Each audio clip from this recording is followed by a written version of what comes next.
This program is brought to you by Emory University.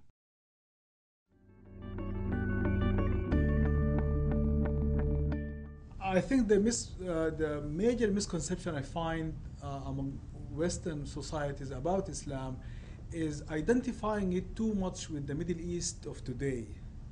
So there is little understanding of the historical depth and the richness of the Islamic tradition 1500 years globally. And even today, the vast majority of Muslims live outside the Middle East.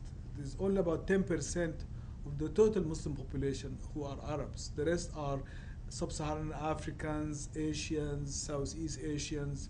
So that tendency to identify Islam with the Middle East of today is, I think, a misconception.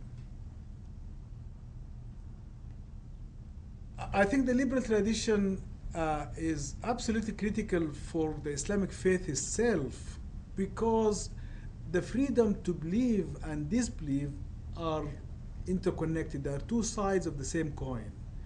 If I'm not able to disbelieve, I cannot believe, and my belief has no value.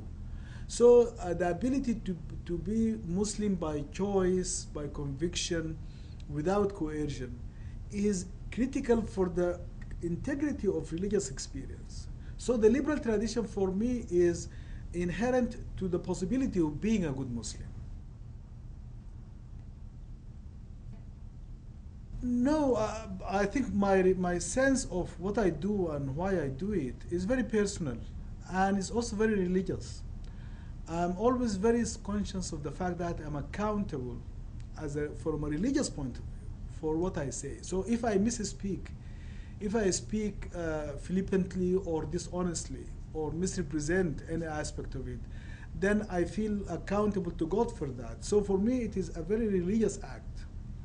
And for that, I worry about being too much confident and comfortable about speaking for Islam or Muslims. I think it is really, I do it as I feel it is necessary for it to be done, but I'm always very hesitant and worried about my overstating or being overconfident about what I'm saying and doing.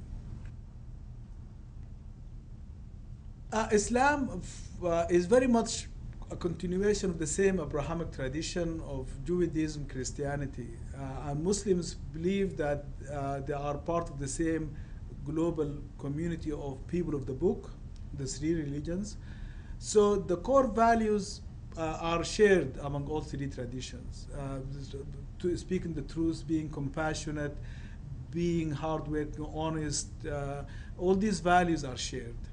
But the critical point which comes in the name Islam itself, Aslama is someone who submits. So Islam is about submitting to the will of God.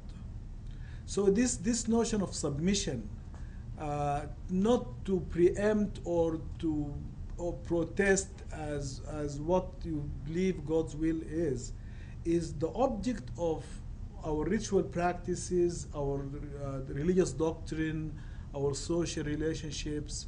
So a constant interaction between our submission to God and our acting with other people. The way we interact socially is a way of expressing our submission to the will of God in that sort of, you might say, vertical relationship to God in a way.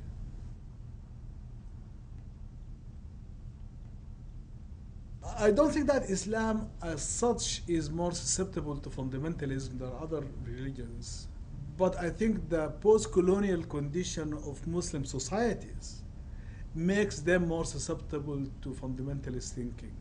So it is a reaction to colonialism and to perceptions of hegemony by the West, exploitation by other societies. So it is a defensiveness that makes people tend to become more conservative. As we know that if you feel under attack, you tend to protect your community, you tend to stick together, you tend to suppress dissent, you tend to highlight what is common against the shared common enemy. Those things which fundamentalism tend to emphasize are, to me, more of a product of the post-colonial experience of Muslims than it is of the religion itself as such. Because going back to the historical depth of Islam as a tradition, as a civilization, it has not been, most of its history, it has not been fundamentalist.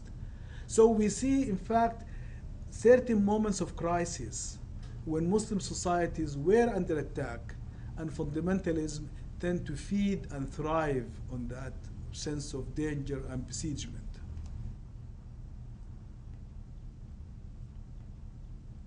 Yes, I think the tendency to view Islam as more fundamentalist is because when it has come to the attention of the majority of Western societies and audiences and readership of media, it has come in association with fundamentalism. But that lack of historical depth of understanding how deep and how broad globally, how diverse Muslim societies are, all the way from Indonesia to Central Asia to West Africa. There are more Muslims in sub-Saharan Africa than there are Muslims in the Middle East. But we don't think of sub-Saharan Africa as Islamic. So the Iranian Revolution, the assassination of Sadat, the rise of Muslim fundamentalism in the Middle East, and the more recent Al-Qaeda and terrorism, those are what comes to mind in Western audiences about Islam. But these are very tiny and totally unrepresentative aspects of Islamic global society.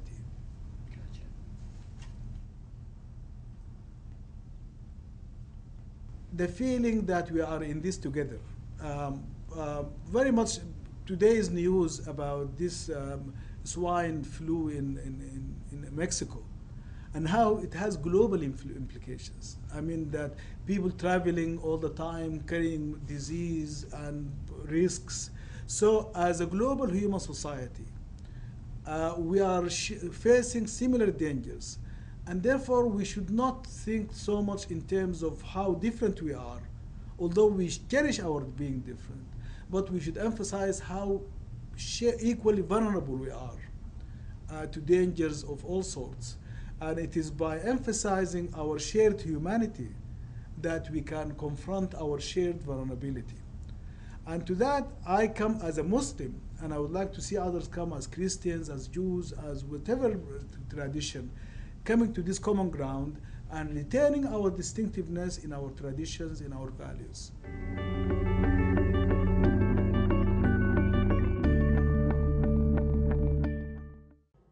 The preceding program is copyrighted by Emory University.